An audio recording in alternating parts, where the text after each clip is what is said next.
A very warm good morning and Jai Hind to all my lovely students. How are you all? Hope you all are taking care of yourself and taking the precautionary measures also to avoid the risk of the coronavirus.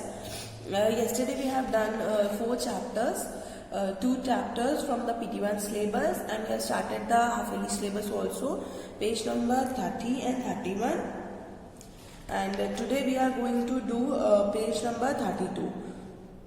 Some students have sent me the homework of yesterday and some have not. So it's a request to you all to please send me the homework so that I can check, right? Today we are going to start with the traditional music instrument, and some homework is also there for you. In today's class we are going to cover this topic only, that is page number 32 and 33. So students, I request you all to join your hands and close your eyes as we start our class with a short prayer. So I request you all to join your hands and close your eyes and repeat after me. Thank you God for everything. Thank you God for protecting us and keep blessing on us. Thank you. So let's begin our today's class.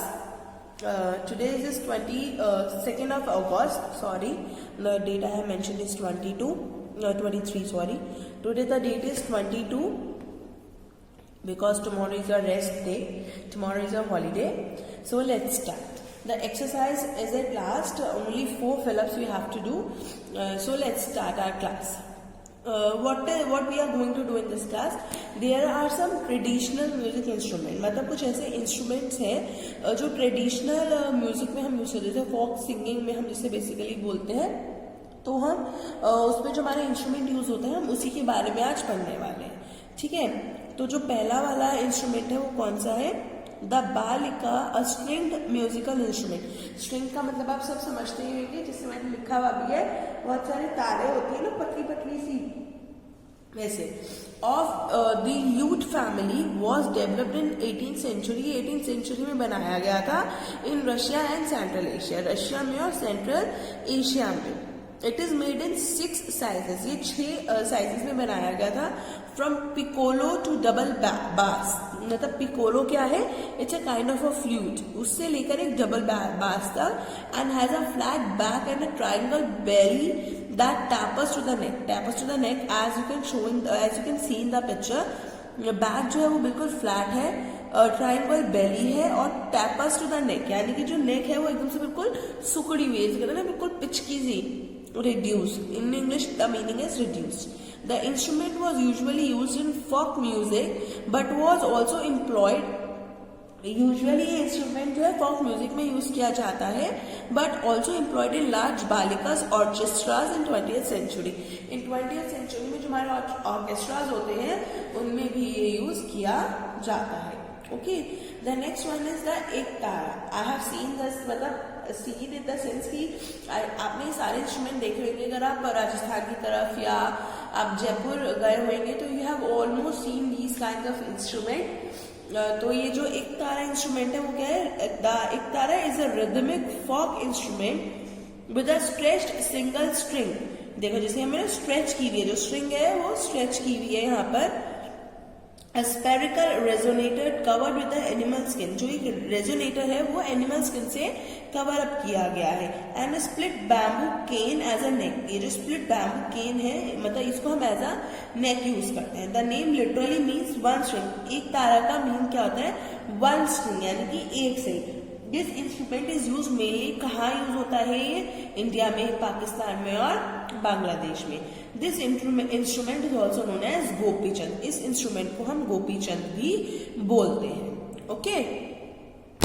The next one is the arrow. The arrow is a bowed 2-string Chinese vertical fiddle. Have you seen the होता है ना हमारा violin, उसी की तरह होता है ये. The strings of the arrow are stretched over a wooden drum.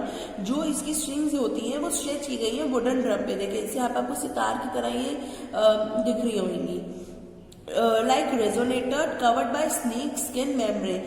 जिसका रेजोनेटर होता है ये स्नेक स्किन का मेम्ब्रेन होता है. इन परफॉर्मेंस, जब हम परफॉर्मेंस करते हैं, the arrow is held upright on the performer thigh. Arrow को जो हम थाई पे होते हैं उस पे रख देते हैं. while the bow is moved horizontally over the strings, और जो ये बो है ना इस स्ट्रिंग्स पे हॉरिजॉन्टली हम मूव करते हैं, ठीक है। The arrow is played both as solo instrument, ये क्या होता है कि हम इसे इंडिविजुअली भी यूज कर सकते हैं और एक साथ भी यूज करते हैं, किसमें, और जो हमारा ऑर्केस्ट्रा होता है उसकी सेटिंग्स में, right. It is clear, okay. So the next one is the gusla, also known as gusal, is a bowed stringed musical instrument used in southeastern Europe। ये कहाँ पे सबसे ज्यादा यूज होता है? साउथ ईस्टर्न यूरोप में। In comprise of a skin belly, जो ये हमारी बेली होती है, skin belly, around wooden back and one horse hair string at the top of the neck. आप देख सकते हो टॉप ऑफ द नेक पे कि हॉर्स हेयर स्ट्रिंग लगी हुई है। It is kept in a vertical position, इसे हम वर्टिकल पोजिशन में रखते हैं। And played using a deep curved बो, और कैसे होते हैं, जो डीप कर्व्ड बो से हम इसे प्ले करते हैं। There is no finger board and the string is stop by the side wedge pressure, और ये जो स्ट्रिंग है उसे स्टॉप कर देते हैं साइड वे प्रेशर से of the players finger. It is traditionally use by the apex singers of the region. कौन यूज करते हैं इसे? बेसिकली एपेक्स सिंगर्स, जो हमारे एपेक्स सिंगर्स होते हैं, usually they use this kind of instrument. Next is the Allen harp. Allen harp is a type of wooden sound box on which sound are produced by the movement of wind over its strings. देखो ये जो रखा है ना strings, अगर आप में से किसी ने भी हैरी पॉटर मूवी देखी है, Harry Potter movie first part, और उसमें जो वो 3 मुंह वाला कुत्ता होता है ना, डॉगी होता है, जो वो खजाने में जाता है इन द सॉसर स्टोन करके ऐसे, तो जो वो डॉगी को बिल्कुल एंड में सुला देता है, वो मतलब professor Snape and professor Quirrell जो होते हैं, तो वहां पे जो लगा हुआ होता है वो एरियन हार्प ही है, अपने आप हवा से बजता रहता है, वो है ना, उसकी स्ट्रिंग्स बजती रहती है, तो ये वही वाला है। These strings can be made of different material और thickness. The aeolian harp was very popular in Germany and England during the late 18th and 19th century. Obviously सी बात है कि वो तो बहुत पहले ही, हैरी पॉटर बहुत पहले बनी हुई है, और उसका फर्स्ट पार्ट तो वैसे भी बहुत पहले बना होगा, तो 18th और 19th सेंचुरी में हम इसको यूज किया करते थे, ठीक है। The last instrument for today is the glass harmonica और आर्मोनिका। consist of set of graduate tuned glass bowls which are played by rubbing moistened fingers on the glass of bowls rims। मतलब जो bowls RIMS होती हैं बिल्कुल moist ऐसे ऐसे करके हम उन जो बाउल्स होती हैं उन पे ऐसे ऐसे करते हैं और फिर उसे हम प्ले करते हैं। It was invented by American printer. किसने इन्वेंट करा था? अमेरिकन प्रिंटर ने। Author and inventor Benjamin Franklin. किसने कहा था? प्रिंटर भी है, ऑथर भी है, वो इन्वेंटर भी है। कौन? Benjamin Franklin. He called this instrument harmonia based on the, क्यों बोला इसे? क्योंकि एक इटालियन वर्ड पे बेस्ड है, harmonia which means harmony। ये इंस्ट्रूमेंट को हम जब भी प्ले करते हैं तो we got a very peaceful sound। इस वजह से जो ये हमारे फ्रैंकलिन है उन्होंने इसका नाम हारमोनिया रखा ताकि इसको जब भी हम प्ले करेंगे तो हमें एक बहुत पीसफुल साउंड मिलेगी। ठीक है। Now the tidbits. Have you heard about the sinking sand? क्या आपने सिंकिंग सैंड के बारे में सुना है? Sand dunes in desert can create loud. ये हमें भी पता है कि जब बहुत ज्यादा हवा चलती है तो पेड़ों से भी बहुत आवाज निकलती है। तो ऐसी सैंड ड्यून्स जब डेजर्ट में बनते हैं तो वो एक बहुत लाउड साउंड को मतलब क्रिएट करते हैं। Resident notes that can be heard up to 6 miles। मतलब इसके जो नोट्स होते हैं आप 6 मील की दूरी से भी सुन सकते हो। And last up to 15 minutes। और कितनी देर तक रहते हैं? 15 minutes के लिए। How the sound is created still uncertain. कैसे आवाज आती है वो अभी भी नहीं हमें पता। However some study suggest during avalanches sand grains collide with each other. जो सैंड ग्रेन्स होते हैं वो एक दूसरे से टकरा जाते हैं and move together down the dune, और वो नीचे की तरफ आते हैं। Making a stream of millions of little sound. मतलब बहुत सारे छोटी साउंड्स प्रोड्यूस होती है। ठीक है। So these are the instruments which we have heard. Dear students, please revise this work. Instruments के बारे में आप जरूर पढ़िएगा because आपसे क्वेश्चन में से भी पूछा जाएगा। ठीक है। And as usual, the Caterpillar provides a very useful and very interesting information. तो इसने भी हमें ये information दी कि sand dune से भी वॉइस हमारी साउंड्स क्रिएट होती है। ठीक है। Now the it's term for the quick quiz for sure, इसके लिए आपको पीछे आंसर देखने की जरूरत नहीं पड़ेगी। क्या है, बहुत इजी है। Name the musical instrument played by the Indian musicians. आपको वो इंस्ट्रूमेंट बताने हैं जो इंडियन म्यूजिशियन बजाते हैं।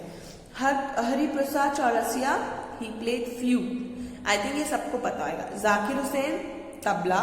पंडित रविशंकर, सितार। एंड पंडित शिव कुमार शर्मा, संतूर। ठीक है, so this is all about our class work. हमने क्लास वर्क में आज ये पढ़ा है about the traditional music instrument and in homework what you have to do. I will send you the pic also. You have to do the abbreviations. I will send you the answer also, but first you have to send me by yourself. मैं आपको सिर्फ abbreviations दे रही हूँ ये. There are 10 abbreviations, ठीक है। हमने जो पहले abbreviations करी थी वो हमारी PT1 की थी। अब जो मैं आपको सिलेबस हमने स्टार्ट करा वो हाफ ईयरली का है। हाफ ईयरली में भी करंट अफेयर्स है, PT1 है। तो अभी जो ये सारी आपकी abbreviations हैं ये आप खुद करके मुझे सेंड करोगे within 2 or 3 hours, राइट। और उसके बाद मैं आपको इसके आंसर प्रोवाइड करूंगी बाय इवनिंग 5, ओके।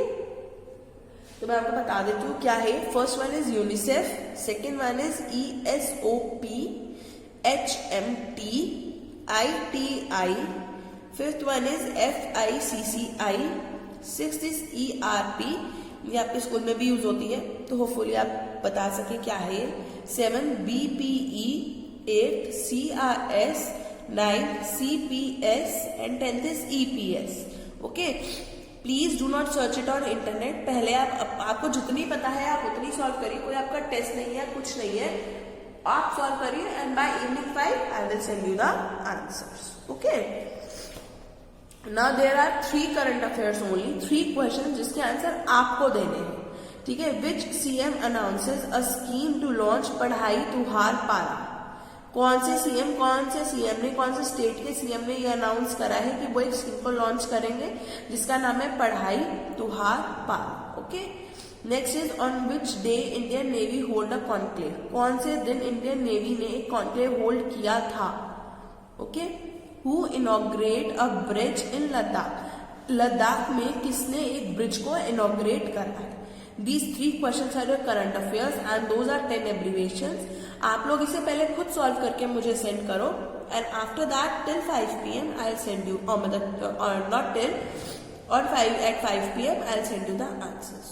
तो डियर स्टूडेंट्स, आई होप आपको हमने जो भी आज पढ़ा है वो समझ में आया है। I request you all to please revise all the classwork and do your homework. And it's a humble request to you all once again. Stay home, stay safe and take care of yourself.